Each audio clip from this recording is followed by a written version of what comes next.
শুনুন, আজকে আমি একটা মেসেজ পেয়েছি, অনেকেই পেয়েছে, যেখানে বলা হয়েছে যে আমাদের যাতে উদ্বোধনের জন্য না ডাকা হয়, আমাদের কোনো প্রোগ্রামের জন্য না ডাকা হয়, কারণ আমরা নাকি জাস্টিস চেয়েছি, আমরা নাকি রাস্তায় দাঁড়িয়ে চেয়েছি জাস্টিস ফর তিলোত্তমা, আমরা দুর্নীতি দমনের আর্জি জানিয়েছি।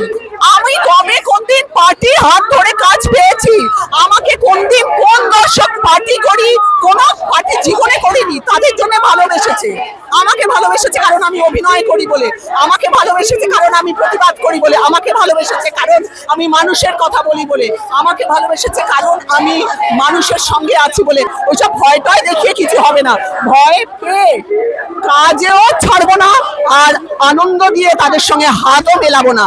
কাজ যদি পাই আমি আমার নিজের জায়গায় নিজের অধিকারে পাবো, এত বছর ধরে পেয়ে এসেছি। আমার ছবি না দেখেন দর্শক, আমার থিয়েটার না দেখেন, আমার টেলিভিশন না দেখেন, তবেই আমি ভাববো।